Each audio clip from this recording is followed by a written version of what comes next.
Welcome back. Well, yes, indeed, that is what we're focusing on today on Sunrise Daily for the first part. We've got two gentlemen joining us, Joe Ajero, Deputy President, NLC, as well as Dr. Ayodele Oni, who is an energy law and policy expert. Gentlemen, good morning, and thank you for joining us on the program today. Well, Dr. Oni, let me start with you. Yes, it is a big subject matter, perhaps will be for some time. Well, what do you make of all of this scenario going back and forth? Okay, that's an interesting question. Issues around subsidy, those conversations are a combination of economic, fiscal, and political conversations. Elsewhere, you may say it's purely economic, but in Nigeria, it's largely also political because decisions are made taking into consideration the pulse of the public, what the voting public may feel, particularly when you get close to the electioneering period. It's unlikely that it's only economic and fiscal issues you take into consideration. So I suspect that beyond economic reasons and economic factors, the government has also considered likely backlash, two, like they did mention, the hardship, which is also fair. There's inflation everywhere, not just in Nigeria. If you go to Houston, if you go to Calgary, if you go to London, you find out that there's inflation, and there will be more hardship for the ordinary man. So I think that's what the reason is. Usually it starts as an economic conversation, then you then need to look at the ordinary man. Right, so given the timeline of events, perhaps most recent events, if you will, how would you categorize this one? Economic, political, or what?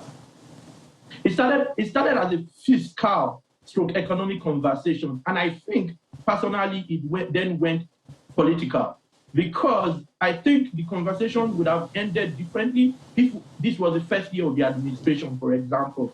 You understand, the elections are next year, and it's a particular political party. So whilst I think they've also considered the interest of the common man, of course, you can't rule out politics. I mean, I'll probably have done the same if I were in their shoes, actually. So I think it started as an economic and ended as a political conversation.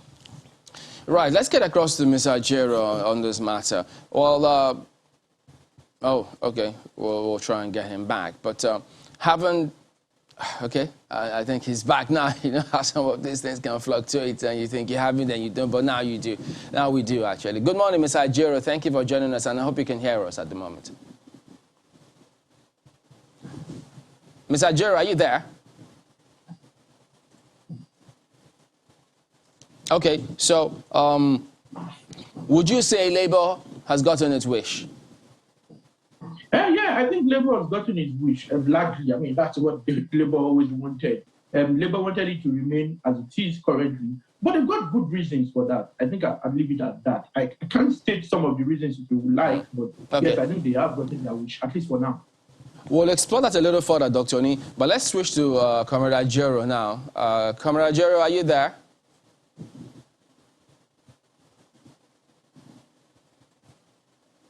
Okay, I'm told he's there.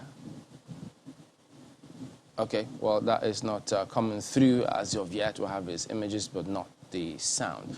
Well, Dr. Oni, looking at how this is playing itself out, if you look at the economic perspective, if they say 4.6 trillion that's going to be paid for subsidy, and then you look at some of those policies that have been put in place before now, the PIA as well, how does this come across to those who are watching, trying to understand our policy framework in the country, in this sector?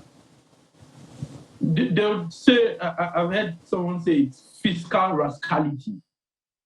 Continuing to do this, you may argue that, but you would, even looking at the law, the PIA seeks to phase out subsidy, although in an interesting way, it also gives the midstream and downstream Petroleum Regulatory Authority the powers to set the structure for pricing, and the framework. It then means that they can even still hide under the PIA, regardless of the fact that under Section 66, you check Section 31 to 33 and Section 201 that speak to liberalization, and all of those. I think ultimately it's vox populi, vox dei to a large extent. Because if you look at the informal sector, you'd find out that, and I'm sure you have examples of barbers open close to where you live, and after a few months, shut down. Why? They're spending a lot on fuel. You know, this conversation, in my view, does not end with gasoline or what people call petrol, colloquially, or premium motor spirit. It goes even to electricity supply. It goes to having good alternatives. Have we explored or exploited our renewable energy sources? As long as there is huge reliance by the common man, by the informal sector, micro, small, and medium-scale enterprises on petrol, colloquially called, or what is known as gasoline, you continue to have this battle. Because if you're going to be spending 80% of your revenue on just fueling, then it becomes a problem. You find out that businesses open and they shut down after a short while. And I guess that's part of the reasons labor has been pushing. You know, if we had a system where you had alternatives, you had the power sector work the way it should work, then reliance on fuel would reduce. If you have better transport systems where you have alternatives, then you'd find fewer people taking their vehicles to work and back every day. If you have a good rail system, you could go on water, you've got the Hyperloop, you've got alternatives, then there would be no necessity for everyone to buy fuel. And I'm sure even Mr. Jero will step down some of the fight for keeping subsidy. But as long as all of these don't work in tandem, then you have a problem. There's an obligation, it's necessary to buy fuel, but it's expensive. You are in the informal sector, you're a barber, you are a shoemaker, you're an hairdresser, and you have that obligation to always buy. It becomes a problem for you. The economy can't grow. Usually, the informal sector is the base of any economy. The micro, small, and medium-scale enterprises usually would push every economy, create the lower middle class in many cases, even also support the upper middle class. So I think that's the crux of the problem. It starts as fiscal and economic, but it also does have political aspects to it, because no one wants to lose elections also. If everyone is complaining and everyone says you've got bad policies, of course you've got to think about it. Even if those policies are economically sound, policies don't exist in vacuum, or in a vacuum. You've got to take a holistic view of everything you want to do to be able to reach some reasonable compromise or conclusion. And those are my views for now. Well, I sincerely hope, Dr. Oni, that Mr. Ajero, whom you referenced earlier, will be able to join in this conversation. But staying with you now, you've talked about the economic and political considerations. However, there is the legal, which you have also referenced. So maybe we dig in a little deeper into that. You have been at this whole energy, you've been in this energy space for quite a while now. And one of the questions a number of people will be asking is, look, this subsidy idea is a thorny issue, and it's a difficult decision to take, and it will have to be taken eventually. So the question that I would want to ask you, which borders on some of the conditions that Labour had been given over the years, is, look, let some refineries work. Let there be modular refineries also active. And then we can ensure that the PIA will come on stream in full effect. And then all this whole issue about fuel subsidy will be little or nothing to come to. So would you say then that the PIA was well thought out when it is at this moment not executable? Okay, I think it's wrong. Many of these press reports are not completely accurate, because the PIA does provide room.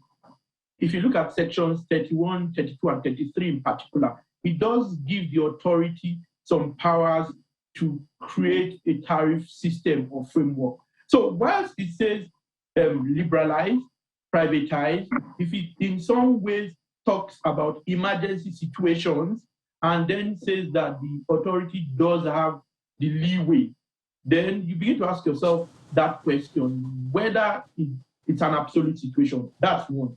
Two, if you take it historical, if you look at the Price Control Decree of 1977, which was reenacted later as the Price Control Act, you find out that there is that general power to control prices of certain commodities. And in many cases, you find petroleum products in that case. So a community reading all of these pieces of legislation suggests that you're giving through the right hand and, of course, systematically and smartly withholding with the left hand. So from a legal point of view, and once you have lawyers, you'd always find smart arguments for both sides. I think there are arguments to also say that it's not an absolute scenario, in my view, based on the legislation. And the PIA doesn't revoke or repeal the Price Control Act. Let's go again with Comrade Ajero, Dr. Oni. Just give us a minute. Comrade, could you go ahead and tell us, has NLC gotten its wish eventually, finally? Well, can I hear what you said again? Well, haven't heard that the federal government says that they will no longer remove subsidy. They will make provisions beyond June 2022. Has NLC gotten its wish? After June 2022, what happened? The NLC is still standing on its position. Why? On the issue of... Well, the federal government didn't tell you they abolished it. They are postponing the evil days. And then what we are doing is sensitization of Nigerians on this issue of fuel subsidy removal or so-called increase in pump price of petroleum products. In fact, this issue of subsidy removal, I don't know how many times they will announce it. They announced it in 2012 that they have removed subsidy. They announced it again in 2015 that they have removed subsidy. So what other subsidy are they talking about? And what is subsidy in this case? Is it the price they use in importing a product that is will have the crude here? So it doesn't make sense. Whether they announce that they're going to do it in 10 years' time or they're going to do it in the next 1 year, the NLC is still standing on its position to sensitize Nigerians that this is not sustainable, and this idea of fuel subsidy is a hoax, which they are using to inflict.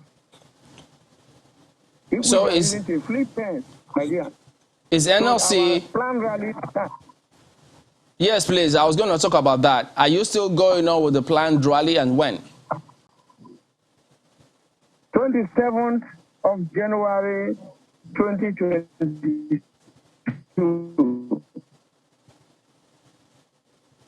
Rally nationwide. Rally in FCT. So what is this rally about? Because if you say they're postponing the evil day, you're sensitizing Nigerians. Are you sensitizing Nigerians for the evil day ahead? What is yet to happen, which we don't know when it will happen? Or what exactly is the intention? On the implications of the action which the federal government intends to take. That's the sensitization.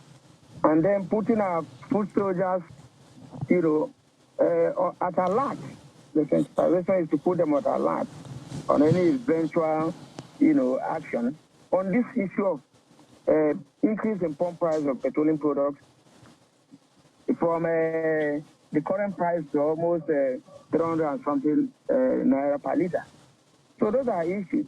We are looking at it that we actually need to educate them that Nigeria can refine. We actually need to debunk all the lies that our refineries are old. Some of the oldest refineries in the world, were built in 1901, and some in 1950-something, some in 1940-something. And some of them, they have increased their capacity from where they were not degenerating. It's only in Nigeria, after spending close to 9.5 billion in the last few years in the name of trying to do turnaround maintenance, and then they will continue to tell you that the refineries can work. So it is corruption that is embedded in the system, and they should rather name it. And they are telling you that subsidies, that let them define for us what subsidy is all about. In the last few weeks, you are hearing of the problem in Rivers, where the governor is even arresting individuals. Well, Comrade Ajero, help Nigerians here. We've heard from the government, at least, how much it is paying on subsidy. The GMD of the NNPC has said that much, and the plans and all that. But what do you, if you say what does subsidy mean, what do you understand by subsidy? Because over time you've had to deal with the government on this issue. In 2012, when it was meant to be removed, you and the unions essentially came up and said, this is not the way to go. I recall it was about devaluation of Naira, creation of states at that time. In 2020 as well, you had that collaboration with the federal government on not just subsidy, but, the electricity price hike and the rest. So when you ask what does subsidy mean, what does it mean to you first?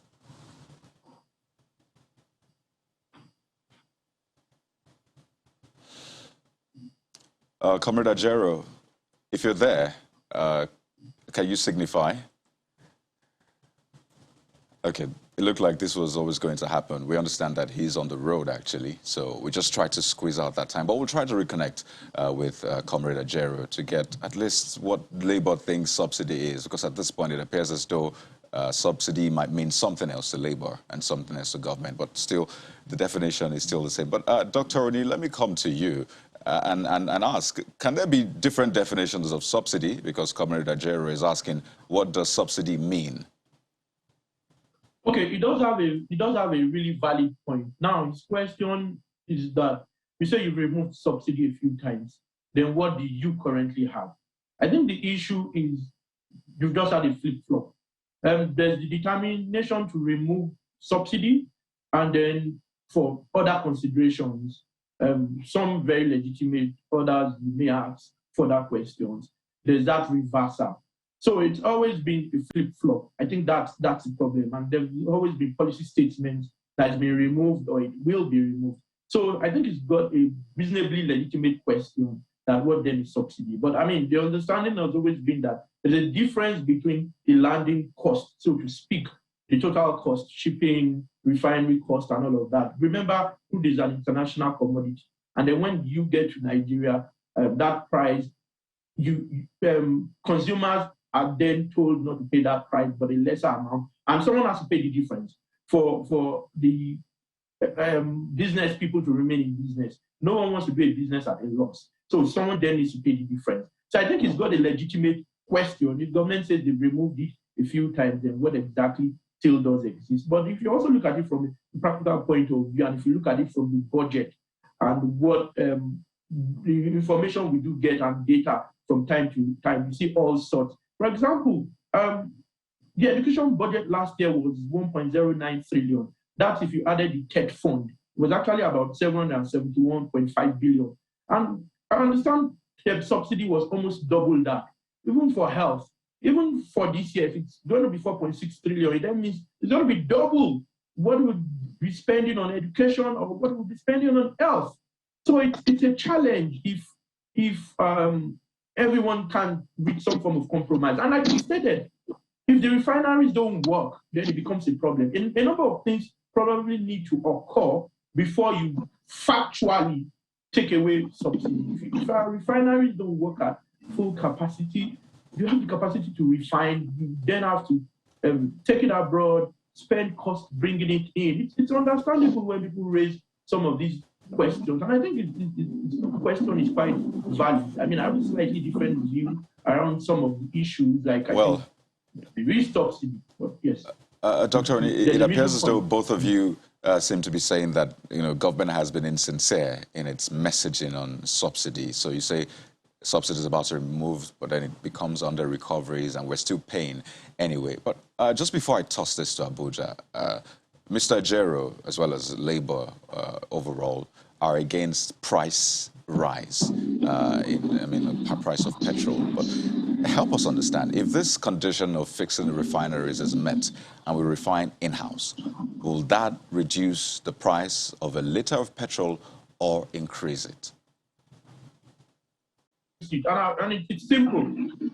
If you refine locally, particularly if whoever is refining gets the crude, stay at the Nigerian price, at our local currency price, then it goes without saying that, one, the vagaries of for currency fluctuations don't apply. One.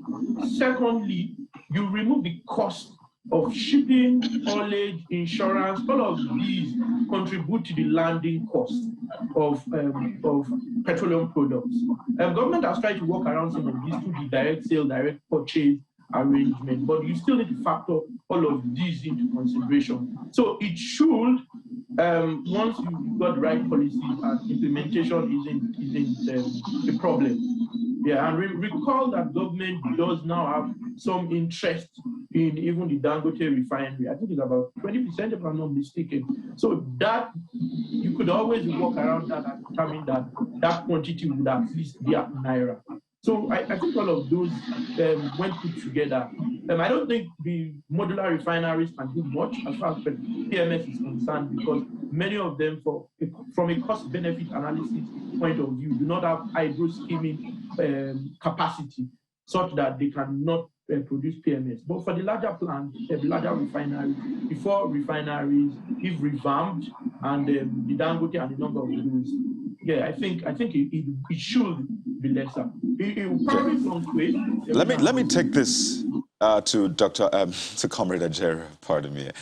We seem to have him back, hence that interference. Well, Comrade Ajero, first I asked what your definition of subsidy is, because as it stands right now, it's still happening. So you're perhaps pointing to insincerity of government in messaging this. But also, will the price of petrol reduce if we refine locally? Okay, thank you very much. The definition of a subsidy in the Nigerian context is increasing the price of petroleum products in the Nigerian context. Because even now, when they are talking of subsidy, they are mentioning a figure that the product will be sold. They are mentioning a figure. They are not allowing the market forces to probably determine the price. And if what they have done before, which they called subsidy, was to be subsidy, there won't be, you can't be regulated in a deregulated market. You can't have the same price in Lagos, where the ship is batting, and maybe in Owerri, where you need to further transport the product. Definitely, the context at which they are situating subsidy in Nigeria is within the context of price increase, clearly. And the common man and we in the labor front understand it to be so. The federal government came up to announce a particular amount that the product will be sold at. That is not subsidy removal. That is clear. Two, the question you ask, if the product will be cheaper if it's refined locally. Absolutely, more than cheap. Because they are refining at international price. If you ship the to Venezuela or any other country, the students, and they have continued to devalue our currency. The workers there earn their salary where the refineries are situated in dollar. They do everything, they create jobs for people there, while inflation continues to grow here. Well, comrade, so whether that will be cheaper, it will be more than cheap. Comrade, just very quickly before we take a break, if you can hear me, Comrade, if you can hear me, what has become of that 2020 committee that was supposed to review the fuel subsidy removal at the time and the electricity tariff? We understand, as at February last year, that there was supposed to be some technical reports released. What has become of that committee? We're supposed to have taken care of all of these issues.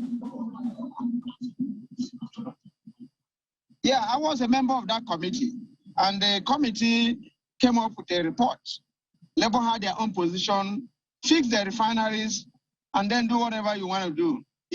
We can't, our product can be import, the product can be import driven, and then you talk about subsidy or no subsidy. The government side said, led by the SGF and the Minister of Labour, said they are going to get back to their principles and come back. The meeting never reconvened, and you want to impose it upon our heads. It doesn't happen. All right, comrade, just give us a moment. We'll go to break, but when we return, we'll get more perspectives on this matter. Can anything be done to stave off this planned protest march by Labour? We will find out.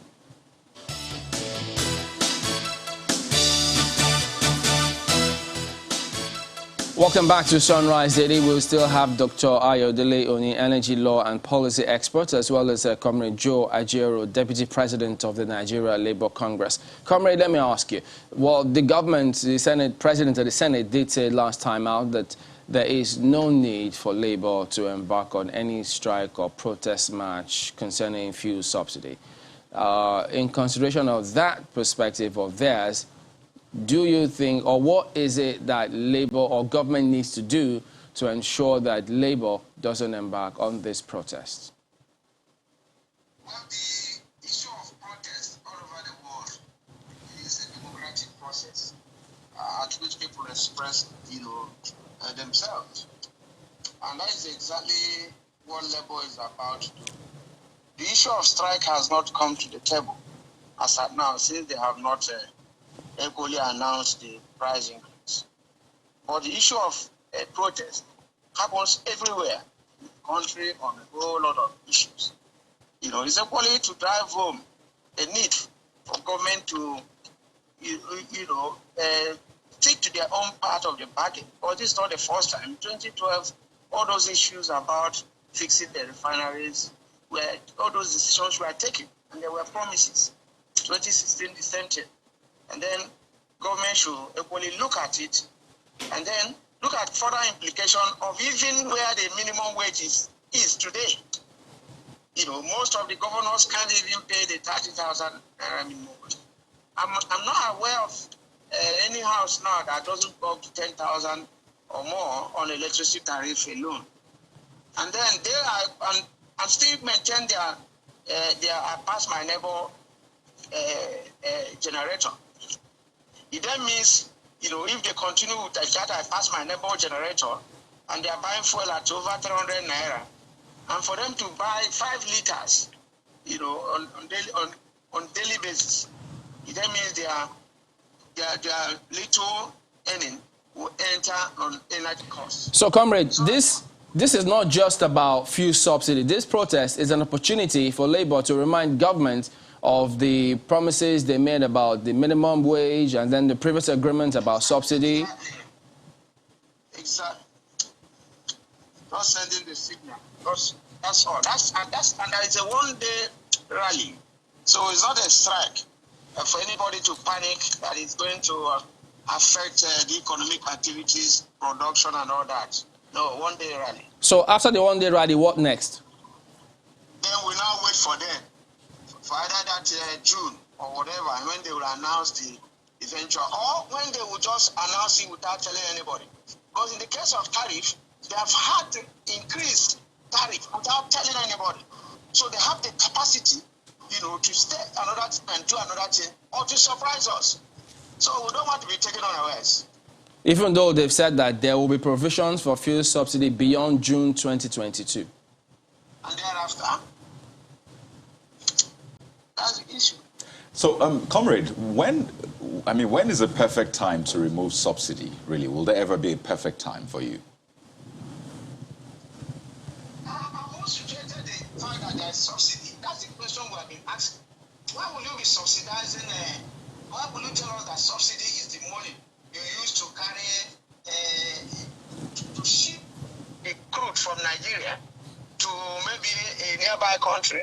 You refine it there, you ship it back, the cost of it, and that's what is cost subsidy. Please refine here and don't add such cost to us. Unless they are giving us any other meaning of subsidy. Because none of them has come to say this is the meaning of subsidy. And I'm not aware of any oil exploring relation country that refines, less than 80% or 90% of product for its domestic use abroad. Well, Comrade Ajero, you've had several meetings with government, and I imagine you have raised these questions about what subsidy means, how government is approaching it, and all. What response did you get? Because I'm sure you've met with government not once, not twice. Is this whole story of the refineries are not working. We are going to fix it. And then very soon, we are going to fix it. We have done this budget. If you watch the last few, is it this year or last year, they made another provision of about $1.5 billion, for another maintenance, to make the refineries work. Now you spend money, the refineries are not working. And then, you don't allow even the ones you call illegal refineries. The ones are, this Wike is arresting now, the individuals. Because refining is not rocket science. If you legalize it, we refine with our drones and run it all over. Now, they are not doing this, they are not doing this, and they are telling us, that it is only when they fix a price of 300 and something that subsidy might have been removed. And we're saying that it's not true. So you'd rather... Meetings upon meetings, they are even talking of palliative. The last time we met, in fact, let me tell you this, they said they were going to release about 100 and something buses to labor, and they are going to go into conversion to gas, to natural gas for vehicles to be used. The last meeting, the last increase, that was the promise by government. No vehicle on the road, no house on the road, nothing. And you can't deceive all the people all the time. Okay, just quickly, so you say that you would rather the illegal refineries be working, at least to augment the, the current reality? Oh, man, we have to legalize the illegal refineries. I think that's the best concept. What about the environmental concerns, Comrade Ajero? Well, that's the essence of regulating it. Okay. If we regulate it, those environmental concerns will be taken care of. All right. Let me take this to my colleague, Markwe, in Abuja, for more questions. Markwe. Well, thank you, Coyote. I understand that Mr. Ajero might not be able to hear my question, so I will be posing them to our energy expert in who's joining us via Zoom as well.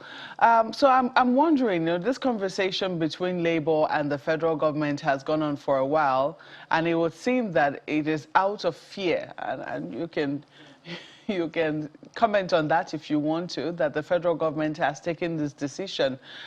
If you were to advise them, if you were the main advisor, would you say that the reasons that the federal government has given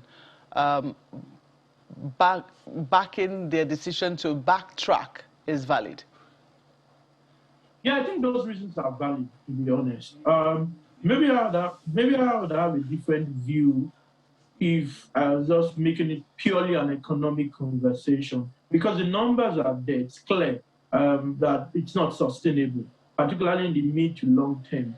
But looking at issues around hardship and some of the concerns raised, government does need to keep its own part of the bargain too, in terms of ensuring the refineries work, supporting the Dangote refinery up to the point it starts to refine. I understand it's Q3 this year. Ensuring that even it's broader issues than just gasoline or fuel, like people call it petrol. Electricity. Once people do not necessarily have to go and buy fuel every day, then that conversation around the economic issues can be stronger.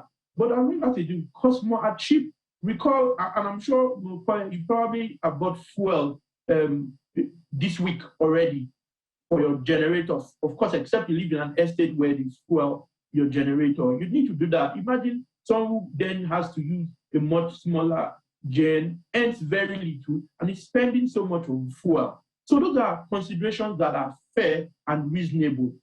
So I think those are reasonable considerations.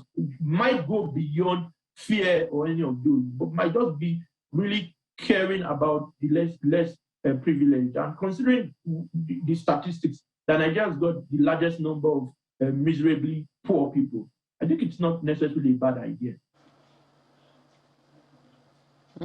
But when would you say, because this conversation has gone on for a very long time, I'm sure that perhaps for as long as I have lived in Nigeria and for as long as I have been a citizen of this country, and that's since my birth, this issue of petrol subsidy has been a problem. The fact that we've taken our petroleum product out of this country to refine and bring it back has always caused some conversation, and it has caused, will I say, an imbalance of some sort. And Labour continues to insist that that is not the way to go about it. There have been conversations around fixing our refineries. We saw a major move in the last 2 years or so to try to fix the Port Harcourt refinery. That is yet to come on board. But looking at how much we're currently spending on subsidies, that a huge chunk of the revenue which we're earning from crude oil is going to service that. For how much longer do you think that we can continue to hold out before we go completely broke? Not much longer, to be honest. And to be honest, not much longer in my view. You hear statistics or data such as over 80% of our income goes to debt servicing. Our recurrent expenditure is huge. You know, we can't continue to do this. But it goes back to the same issue. You need to. It's a situation where every party has got an obligation. We need to fix the power sector, reduce reliance on fuel, refine in Nigeria. Maybe the Dangote refinery will be able to play a huge role in this regard. And I understand that a lot is being done to revamp those refineries. Like Mr. Ajero had stated, age might not be a major challenge. Once you undertake your turnaround maintenance regularly, you do what you ought to do, those refineries should last for much longer. So I think it's government fulfilling its promises around refining to a much less extent the power sector. And I think Labour might not have a good reason to continue to kick against this, because then it will be obvious that government has done its own bit. And then at that point, but we can't continue like this for much longer. Well, I understand that Comrade Joe Ajero can hear me now. I'd like to ask him, if you can, and I'd like you to confirm that, if you would say that Labour has also done its own work, because the majority of the people who are said to be paid in our refineries, I'm sure they're also, under Labour as well. The question we should be asking, I don't know whether Labour has had a conversation with the arm or with its own group which works in the refineries to ask what exactly is the true state of things with regards to our capacity to truly refine, if that's the path we're choosing to go on. Well, the people who are benefiting from the subsidy, the major market has, are not our members in the first instance. And as it affects our people that work in the refineries, I will tell you that if 50,000 people are supposed to work in the refineries, you don't have up to 2,000 or 3,000. We are the worst affected, because the job that we are supposed to retain in this country is being taken away. We take the crude outside for refining because the refineries are not working.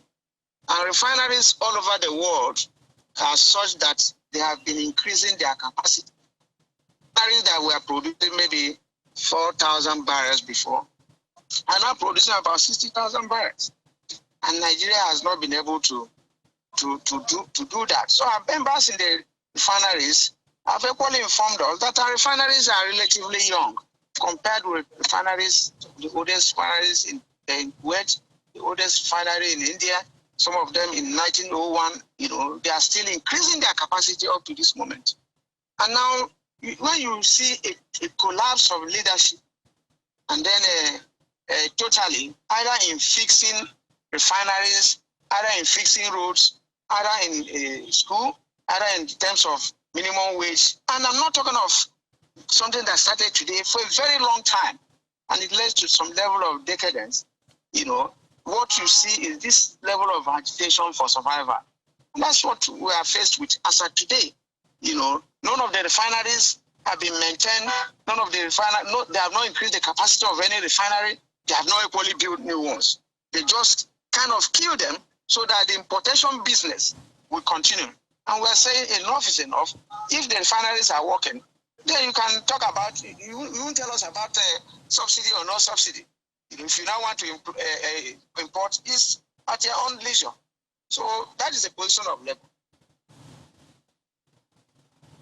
I'm glad that you acknowledge that the problem is didn't start today, and that it's been on for a very long time. Would you say that Labour too has stayed on this matter for as long as it needs to? I mean, has it develop the staying power to stay on this issue to see a resolution to it? Because this is what we're seeing now. 4.6 trillion naira is what we're set to spend on these subsidies. We might say that they're phantom, but the money is being paid and not phantom. It is being spent somewhere, and people are saying that this money could be put to better use in other places. Would you say that Labour itself has been able to scrutinize satisfactorily the justification for saying that there is no need to take away fuel subsidies? Well, if we have not agreed that, there should be subsidy, or you are even subsidizing, or you chose to import because it's cheaper for you, because when you look at the cost-benefit analysis, you choose an option because it is, more beneficial to you. If we don't believe in it, it is not our duty. We never recruited anybody to import. It is not the job of Labour to recruit anybody to import. As long as they have refused to do the right thing, Labour will stay on it, until the right thing is done. Because, like you said, we have been on this, shouting, on and on. And it appears that this so-called subsidy is factored into the system. But it's happening in other areas. Almost 2.something trillion is equally being seen as subsidy to the power sector. The power sector that they have equally privatized and handed over to the private sector. So you are subsidizing their business, and to that tune. So if we are looking at the issue of subsidy and the way it is being used in this country, we have to look at it holistically. What is this subsidy? And who are the beneficiaries? The beneficiaries, are they members of the elite class? Are they members of the political class? If they are they trying to compensate them, for their membership of that class? But I want to tell you that nobody, in the working class is a beneficiary of this process, which has kept all the economy almost comatose. All right, comrade, let me take that to Dr. Oni as we wind down. Now, that particular perspective that he raised, I'd like you to respond to that. In addition to this narrative where they suggest that, look, they say, look at the price of kerosene, for instance, and they keep talking about, the common man will suffer. But the price of kerosene was 300 per liter, and then that of fuel. And so they wonder, even if you look at diesel as well, so they wonder, is it really the common man that will suffer? Okay, it's debatable, to be honest. I did look at some statistics, and I understand that it appears to be more for the middle class. I think there was some World Bank report that only 3% of the extremely poor people benefit from this.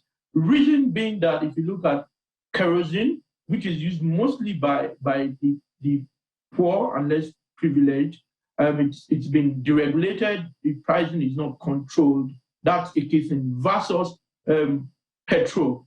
But like they say, when the wicked does suffer, even the righteous does suffer. So if we say it's only 3%, that 3% is not necessarily small, and that's for the miserably poor. Then you've got those who aren't exactly miserably poor, and that could be as much as 20, 30, 40%.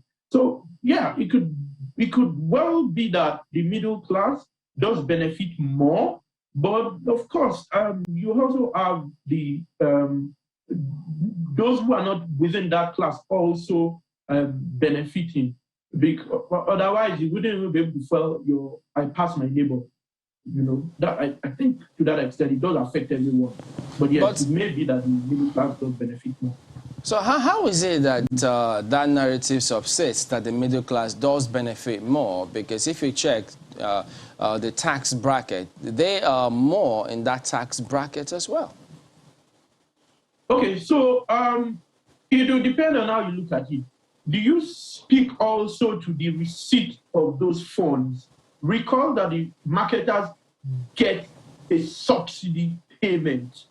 If you speak to that, then it could be more. It depends on what statistics you look at. Is it the number of cars that are fueled? Is the middle class, is the upper middle class, is the rich that would have 4, 5, 6 cars, 2 cars for the kids, 2 for the lady of the house, 2 for... Yeah, unlike the middle class, the poor or those outside the middle class who need to then take bus to work, you understand? Therefore, those who have businesses, medium and small scale enterprises, you'd find out that in terms of receiving the payment, it would be rich middle class, maybe the political class, but in terms of benefiting from that payment made, the poor too does benefit. Determining the ratio will depend on what statistics or data you look at. Okay. What do you think about this narrative where about the PIA? Now, the government has said, well, look, we're going to seek an amendment to this PIA such that they can reconcile what the law provides and how the government will be addressing the subsidy matter. So some think, wait a minute, so the government can seek an amendment for this because they need to expunge this. So it means tomorrow, if there's another contentious clause in that PIA, they might as well just go ahead and seek another amendment. So does that send the wrong message to industry, stakeholders, as it were? Well, yes, it could. Because, you know, one thing every investor wants is certainty. You want to be sure that this is the law, and this would reasonably be the law. This would be the law for a reasonable period of time. So to that extent, you may argue that it could. But you also would appreciate that there are exigencies. When there are exigencies, then you'd have the National Assembly. And that's why the National Assembly should consist of people who are voted in to represent the people. That's why you have the House of Reps, House of Representatives. So if people do go out, and you know, all of these issues, you need to take them holistically, from politics to elections to electric power. It's not just one aspect. So if you've got the right people voted in, then they will take the decision in the best interest of the people who have voted them in. You know, that's why you'd always have checks and balances. Nothing actually prevents the executive arm of government from seeking an amendment. It's whether the National Assembly deems it fit. You know, so so it will depend. You can look at it from two sides of the coin. One, it could give investors cause for worry, cool, if they think that there's no certainty and that the law would not be certain for a reasonable period of time. But on the other hand, you should have checks and balances. That's why you got the National Assembly, which should consider. Thank you, Dr. Oni. Just a very quick one with Comrade Ajero. Well, one question that's bugging is governors also seem to be engaging with labor. Can you speak to us about that? What's the engagement with governors, between the engagement between labor and governors? How is it going, and what are the expectations? Well, the issue is that when this whole matter of subsidy and whatever was being touted, we were told that the Governors Forum, first of all, made a proposal led by Aerofire. And thereafter, when the NEC equally made their own proposal, we had to write the governors on the implication, you know, of this action. And to actually find out if they are leading people, how the people have been faring, you know, in all those communities, in the villages, in the towns where they represent.